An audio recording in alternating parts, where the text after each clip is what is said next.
Have you ever looked at your phone and felt your entire world shatter over a single text message? Imagine sitting in your quiet apartment, minding your own business, when your parents send a group chat message to the whole family. The message says, "We have discussed it, and we think it is best if you step away from the family for now. Megan needs space." We all do. And right beneath that soul-crushing sentence, your own aunt reacts with a simple thumbs-up emoji. No phone call to explain things. No warning at all. Just a quick digital push out the door. That was exactly how my Thursday night went. I was just standing in my kitchen, reheating some leftover chicken curry in the microwave. I was thinking about finishing up a work spreadsheet before going to sleep. Then my screen lit up with that message. I stared at the words for a full minute. My mind was racing, trying to make sense of what I was reading. A group chat of all things. My parents, my aunt, and even my uncle were in there, and they all just sat by while I was kicked out of the family. The silence from the rest of them was loud enough. I did not beg. I did not ask why. I just typed back, "Understood. I will respect that and step away from the family fun too." I hit send, and I did not wait for anyone to reply. That same night, I logged into the joint bank account that I had been quietly keeping alive for 5 long years. This was the account that paid for my mom's insulin. It was the account that helped my dad pay the second mortgage on their house. It was the money that kept my sister Megan's car running every time she lost a job or blew her paycheck. I went into the settings, removed my automatic money transfers, and I closed the account completely. I shut it all down. At exactly 3 in the morning, my phone started buzzing. It buzzed and buzzed, lighting up the darkroom. By the time the sun came up, I had 89 missed calls. The last voicemail was from my dad. His voice was shaking. He sounded angry but also terrified. He was yelling into the phone, asking what happened and saying the bank had flagged everything. He wanted to know why I would do this to them. I simply replied to his message with one short sentence. I said, "I am honoring your decision." And that was before they even realized just how much of their lives I had been paying for. To really understand why that group chat message felt like a knife in the back, you have to look at what my life has been like for the past 5 years. It all started when my sister Megan ended up in the hospital for the second time. My dad called me crying from a pharmacy parking lot. He told me she was not going to make it and that the rehab center would not take her without good insurance. He said they had no money left. That night, I emptied my entire life savings and paid for her rehab out of my own pocket. Megan got better for a while, and everyone in the family called it a miracle. But nobody ever said out loud that I was the one who paid for that miracle. Nobody offered to pay me back. Nobody even asked how I was doing after giving up all my money. But it did not stop there. When my mom got diagnosed with diabetes, I started paying for her medicine. Then my dad started getting his hours cut at the warehouse where he worked. Meanwhile, Megan was always in and out of trouble. Every time her life fell apart, my parents came to me. They would ask quietly at first. They would ask for $300 here or a small loan there, just to get through the month. Eventually, they asked if I could set up something more permanent. They wanted a family emergency pool of money. At the time, I was 27 years old, single, and working 80 hours a week at a finance job. I told myself I could afford to help my family, so I did it. I set up the family fund in my own name. I linked it to pay for my mom's pills, Megan's therapy visits, and even their phone bills when they could not pay them. I gave them the passwords and the account numbers. I thought I was doing the right thing. They loved to call me the responsible one. But what they really meant was that I was the convenient one. My life turned into a long list of quiet sacrifices. While I was working myself to bone, Megan kept messing up. She got arrested for driving under the influence, and I had to pay for her lawyer. She moved in with a terrible guy named Tyler. When she had to leave him in the middle of the night, I was the one who sent her money for a hotel and food. I never got a single dime back. My family never asked where all this money was coming from. They never saw the strict budget I had to keep just to stay afloat. They never noticed that I moved into a cheaper, smaller apartment. They did not care that I never went on vacations. They did not see the nights I ate cheap oatmeal for dinner because I had to make sure their bills were paid. I was the only thing standing between them and total ruin. And for a long time, I accepted that role. Things started to change 2 years ago during Christmas. Megan threw a massive fit because I told her I could not afford to buy her new tires for a car. I had just paid her rent that same week.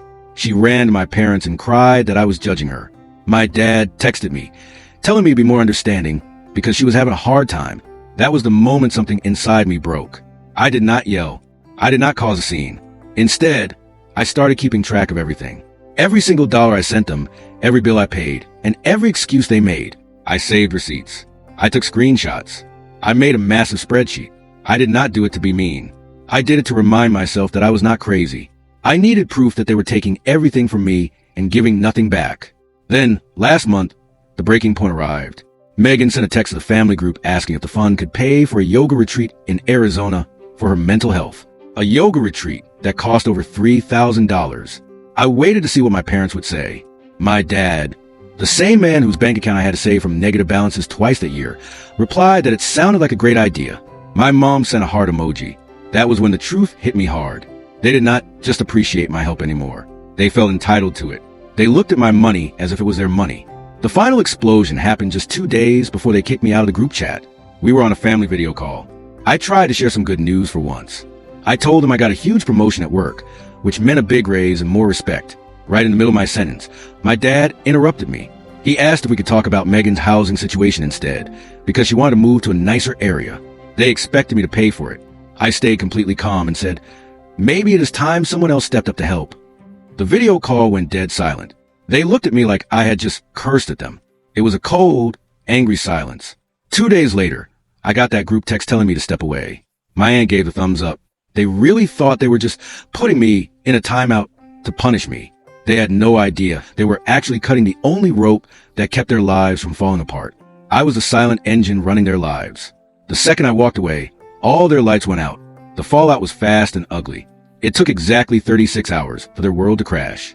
The bank overdraft notices started rolling in. My mom's pharmacy called because her card declined. Then Megan left me a voicemail. She started out whispering and ended up screaming at the top of her lungs. She demanded to know why I would do this to her when she needed that money. By Sunday, the messages were nonstop. My dad sent voice note after voice note, sounding like a man losing his mind. They were locked out of their accounts. The car had no insurance. The house bills bounced. The bank froze their checking account because of too many red flags. They kept telling me to fix it. They acted like I had broken something, completely forgetting that they were the ones who told me to step away. Then came the big family video call. My cousin set it up, pretending it was just a casual catch-up. But the second I joined the screen, I saw them all sitting there like a jury ready to convict me. My mom looked furious. My dad was pacing back and forth. Megan was crying fake tears. Aunt Carol was sitting there looking smug in her nice scarf. Megan asked why I abandoned them after everything she had been through. I snapped back. I asked her if she meant after I paid her rent, funded her rehab, and got yelled at for saying no to a luxury yoga trip. I told them that for 5 years I had been cleaning up their messes like a janitor. I paid their debts while Megan posted happy quotes on the internet. And the one time I hesitate, they threw me away like garbage. My dad tried to say I did not have to cancel the fund. I told him I did not cancel it. I closed it. I reminded him it was my money in my name. I told him he just used me. Then I clicked the button to share my computer screen with the video call. I pulled up my giant spreadsheet. I showed them row after row of payments. Rent, medical bills, car repairs, Uber rides, all of it. The total amount at the bottom of the screen read $87,421. There was dead silence. They were horrified that I had kept track. Megan screamed that I was just a bitter person who wanted a gold star for acting like an adult. I told her I just wanted boundaries, and I was done being their free ride. I looked right into the camera and told them the cold, hard truth. I had already called the bank. All my money was gone. The credit cards were shut down. The auto payments were canceled. I told them they were on their own. I even told them I spoke to a lawyer to make sure I was completely legally separated from them, just in case they tried to open anything in my name. They panicked. Megan knocked things over in the background. Aunt Carol quickly ended the call. I sat back in my chair, my heart beating fast. But for the first time in 10 years, I was not scared. I felt light. I had nothing left to lose except the heavy burden I had been carrying for way too long. For the first few days after that massive video call, the silence was almost spooky. For the first time in years, my phone was not buzzing with people asking me for quick favors or money. There were no crying voicemails. There were no angry texts. It was as if I had completely vanished from the face of the earth. At first, I actually thought maybe they finally understood. I hoped they were finally learning how to stand on their own 2 feet and fix their own problems. But I should have known my family better than that. Exactly 10 days later, I received an email from a weird address I did not recognize. It was clearly a fake account made just to contact me. The email had only one sentence. "You have ruined everything." Attached to the email were pictures of bills. There was an eviction notice with Megan's name on it. There was a final warning letter from the electric company. There was even a denied credit card application that still had my name listed on it as an old cosigner. Their lives were falling apart fast and messy. But the thing about people who are so used to leaning on you is that when you move out of the way, they do not fall gracefully. They crash hard to the ground, and they blame you for the bruises. Later that same week, my mom actually showed up at my workplace. I was right in the middle of a very important meeting when my assistant walked in looking terrified. She told me there was a woman in the lobby claiming to be my mother and refusing to leave. I had to step out to the front desk. There she was. She looked pale and was shaking, clutching a thick envelope full of unpaid bills. She looked at me with a brittle voice and said she did not know where else to go. She told me my dad was sleeping on the living room couch and Megan had locked herself in her bedroom for 3 days. She said the landlord was getting ready to change the locks on their doors. I stood there and did not say a single word. So she tried to play her ultimate guilt trip card. She looked at me fiercely and said, "I raised you, I gave you life, and this is how you repay us." That was the moment I actually laughed. It was not a loud or mean laugh. It was just a hollow sound, like air escaping from a tired balloon. I looked right back at her and said, "Yes, you gave me life, and then you spent 30 years trying to convince me that I owed you for it." She flinched, but I took a step closer. I told her I never asked to be the one responsible for all their bad choices. I never asked to carry their massive debts or to keep saving my sister while they stood by and let her ruin herself. I told her I sacrificed my own mental health, my own friends, and my own happiness just so they would not have to face reality. I told her if she really wanted help, she needed to call a social worker or a credit counselor. I told her I was no longer her personal bank. Then I turned around and walked right back to my office. I did not even look back to see if she was crying. I thought that was the worst of it, but I was so wrong. A week later, I got an official letter in the mail from my bank. It was a very thick envelope, the kind that always means bad news. Inside was a full fraud investigation report. Apparently, someone had recently tried to take out a massive business loan using my name, my social security number, and the tax ID number from the old family fund I had just closed. The only reason the loan did not get approved was because I had shut down the main account just days before they submitted the paperwork. Closing the account had triggered an automatic fraud alert in the banking system. I looked at the details of the loan. It was for $80,000. The business name on the application was Megan Grace Recovery Services, LLC. I froze completely. That was not a real business. There was no real company, no tax records, and no business license.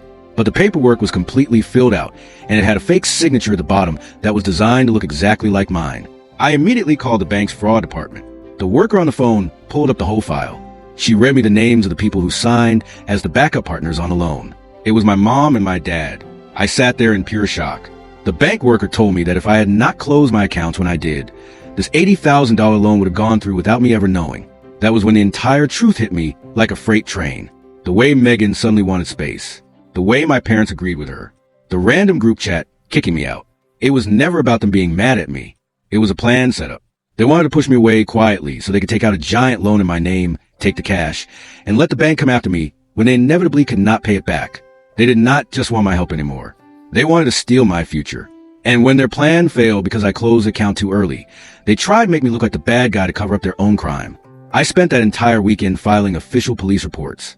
I sent all the forged documents to the fraud department. I wrote long legal statements. I even dug up old text messages where Megan had asked me about starting a fake charity in my name. It took hours of hard work, but every time I typed a word, it felt like therapy. I was fighting back. That Sunday night, Megan called me from a hidden phone number. She was crying hysterically. She said she just wanted to tell me she understood why I was mad and that she was so sorry for how hard things had been. She kept saying we were still family.